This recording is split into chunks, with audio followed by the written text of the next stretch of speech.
Le Bitcoin vient de dépasser les 50 000 $. Alors sommes-nous à la veille d'un crack comme en 2018 ou sommes-nous à la moitié du chemin qui conduira le Bitcoin aux 100 000 $ d'ici la fin de l'année 2021? Et quelles sont les meilleures stratégies pour acheter du Bitcoin à prix cassé? C'est ce que nous allons voir dans cette vidéo.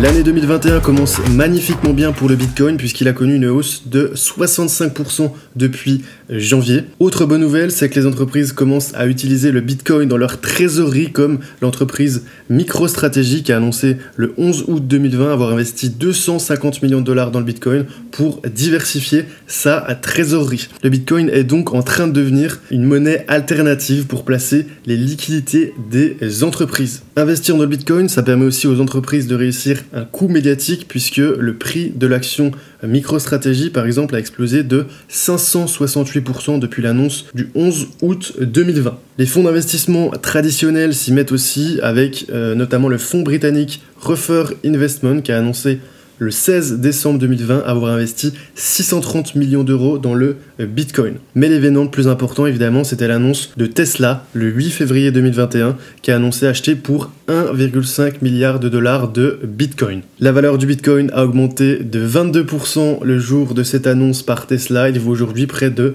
50 000 $.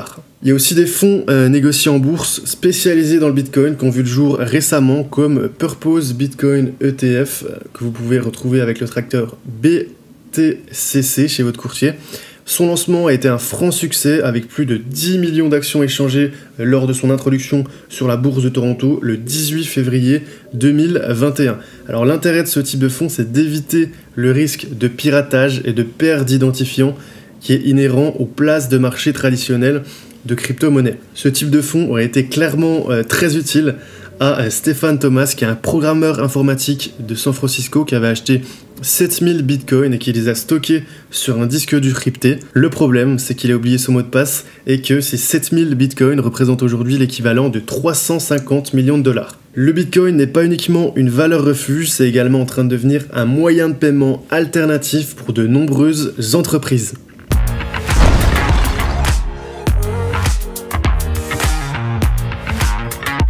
Sur les 21 millions de bitcoins prévus, 18 millions sont actuellement en circulation.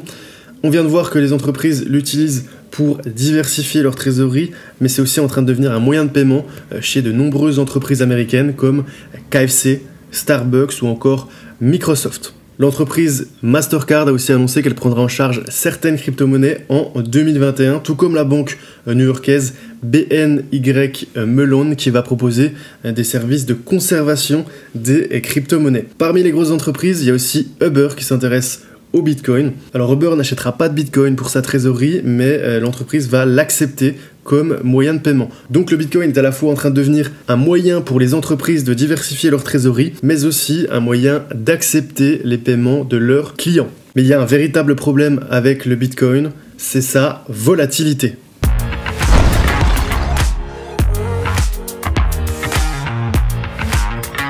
Dans une enquête de la banque JP Morgan auprès de ses investisseurs en janvier 2021, 89% des sondés ont déclaré que le Bitcoin était une bulle et 56% d'entre eux estiment probable qu'il perde la moitié de sa valeur cette année. Alors c'est une enquête qui reflète vraiment bien le sentiment de la plupart des gens. Personne ne serait étonné si le Bitcoin gagnait ou perdait 50% de sa valeur en seulement quelques semaines. Cette volatilité est aussi liée au risque de régulation par les agences américaines qui devraient s'intensifier dans les mois à venir. Il y a notamment la présidente de la Banque Centrale Européenne, Christine Lagarde, et Janet Yellen, la secrétaire du Trésor américain, qui vont dans cette direction, qui souhaitent une régulation. Pour Michael Burry, un gérant de fonds américain très connu, qui avait prédit la crise des subprimes en 2008, les gouvernements ne laisseront pas le Bitcoin décentralisé, c'est-à-dire que pour lui, les États imposeront un intermédiaire régulé dans les échanges de Bitcoin. D'ailleurs, il y a déjà de nombreux pays qui sont en train de réguler les actifs numériques. Certains États ont même interdit le Bitcoin en tant que moyen de paiement, comme notamment l'Algérie, l'Égypte, le Maroc, la Bolivie ou encore le Népal.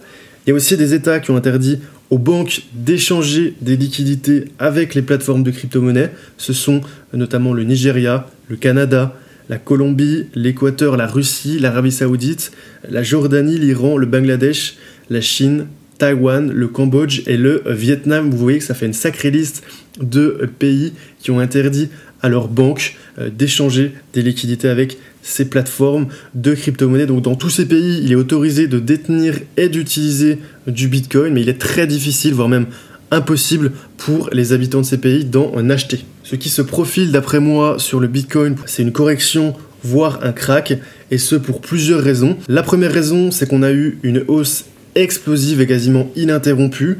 Le Bitcoin vaut à l'heure actuelle 45 000 $ et on est d'ores et déjà sur une hausse de 63% depuis le début de l'année. La première jambe haussière, elle était de 20 000 $, puis ensuite il y a eu un crack en 2018. La deuxième jambe haussière, on voit qu'on est déjà à plus de 30 000 $, donc le marché va devoir reprendre des forces, c'est une certitude. Alors est-ce que ce sera un crack de 50% ou plus, ou une simple correction de quelques dizaines de points de pourcentage? Alors on le verra par la suite, mais la deuxième raison qui me fait dire qu'une correction est proche, ce sont également les volumes d'échange. Alors sur ce graphique, vous pouvez voir que la droite blanche correspond au plus haut niveau historique des volumes qui date de décembre 2017. Alors c'était juste avant le crack et la chute de plus de 80% en 2018, et ce niveau historique des volumes, il vient d'être dépassé en janvier 2021, je vous l'ai entouré en blanc. Or, on sait qu'en général, des volumes d'échange importants ont lieu juste avant un retournement de tendance. Et enfin, la dernière raison qui me fait dire qu'une correction est proche, c'est le niveau des 50 000 $. Les investisseurs sont très attentifs aux chiffres ronds et prennent en général au moins une partie de leurs bénéfices. Et vous voyez que le niveau des 50 000 $, c'est un seuil psychologique très important. Voilà pourquoi on a eu une réaction en atteignant ce niveau. Et ça pourrait être le début d'une correction beaucoup plus importante. Mais une correction, même si elle est importante, elle serait saine pour l'évolution à moyen terme du Bitcoin, parce que malgré cette grosse correction qui se profile, il est tout à fait possible que le Bitcoin atteigne les 100 000 $ d'ici la fin de l'année 2021. Et je vais vous en donner les deux raisons principales.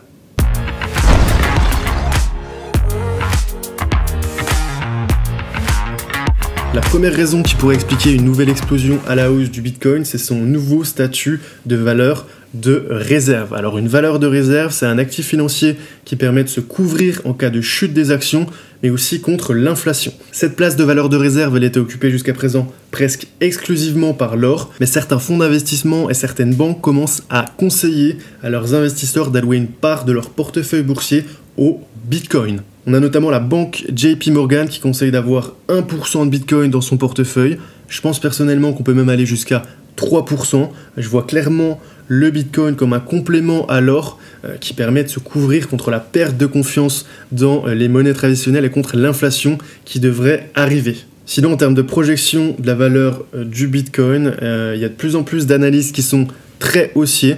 On a encore JP Morgan qui décidément est vraiment concerné par le Bitcoin, qui s'est mouillé en estimant que le Bitcoin allait atteindre les 100 000 $ durant l'année 2021. Il y a aussi Palia Pitya, le gestionnaire du fonds américain Social Capital, qui a estimé que le Bitcoin allait aller encore plus haut. I mean, can you play the clip in 2012 and 13 when it was at 200 and everybody was laughing at me on CNBC every time I would talk about Bitcoin? Where is it going? It's probably going to 100, then 150, then 200,000. In what period? I don't know. 5 years, 10 years, but it's going there.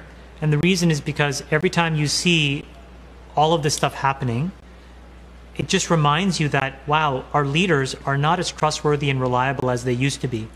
And so just in case, we really do need to have some kind of, insurance we can keep under our pillow that gives us some access to an uncorrelated hedge. Voilà le scénario que je privilégie pour le Bitcoin en 2021. Pour moi, le Bitcoin peut retomber sur son ancien point haut historique à 20 000 $, qui est désormais un support graphique solide. Vous voyez ce niveau avec la droite rouge, ça ferait une chute quand même de 65% par rapport à son point haut. Mais cette chute pourrait être saine pour l'avenir, et vu la volatilité du Bitcoin et le risque de retour de l'inflation et même d'une chute des marchés boursiers, il est tout à fait possible que d'importants capitaux continuent de se déplacer vers le Bitcoin et qu'ils repartent d'ici la fin de l'année en direction des 100 000 $. Dernière chose que je voulais qu'on voit ensemble, c'est comment acheter du Bitcoin intelligemment. Alors je vais vous présenter 3 stratégies pour acheter du Bitcoin à prix cassé. Alors la première stratégie que je trouve très intéressante, c'est d'acheter une somme fixe de Bitcoin chaque mois. Ça va vous permettre d'avoir un excellent prix moyen et de ne pas acheter sur les sommets comme le font la plupart des particuliers. Deuxième stratégie un peu plus avancée, c'est pour les personnes qui ont quelques bases en analyse graphique. Cette stratégie, ça va être d'attendre le retour du Bitcoin sur un support graphique.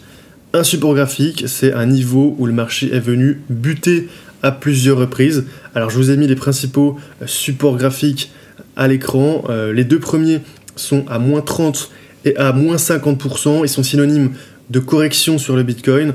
En général, ce qu'il faut savoir, c'est que sur les marchés actions, une correction, c'est de l'ordre de 10%. Et on considère qu'on est dans un crack boursier à partir de 30%.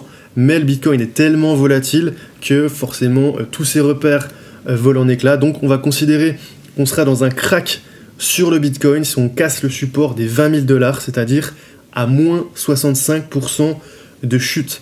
Et ces niveaux, ils sont vraiment intéressants pour investir parce qu'il va y avoir de nombreuses réactions et aussi beaucoup d'investisseurs avisés qui vont à nouveau rentrer sur ces niveaux, qui vont à nouveau acheter sur ces niveaux. Ensuite, il y a un dernier niveau sur les 13 800 $. Et si la cassure de ce niveau venait à être confirmée, ce serait vraiment assez mauvais pour le Bitcoin, au moins à moyen terme. Donc on pourrait se retrouver, si on cassait ce niveau des 13 800, dans une période de consolidation latérale pendant peut-être plusieurs mois, voire plusieurs années. Donc surveillez bien ce niveau des 20 000 $.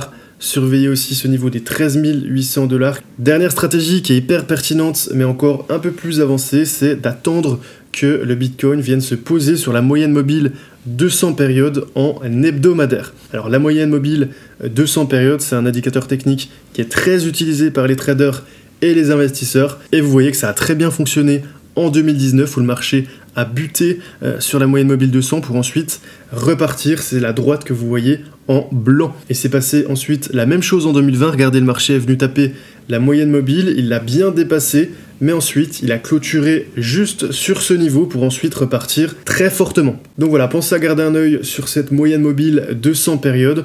Vous pouvez utiliser TradingView qui est une plateforme très facile d'accès. D'ailleurs, j'ai un code de réduction de 30 € sur les abonnements TradingView dans la description de la vidéo si vous êtes intéressé par l'analyse graphique.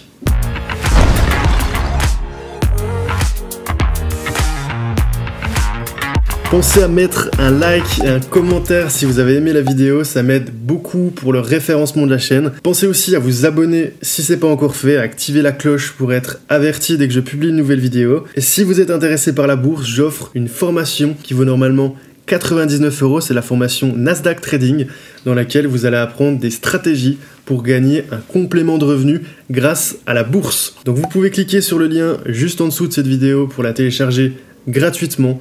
Et moi je vous dis à bientôt pour une prochaine vidéo.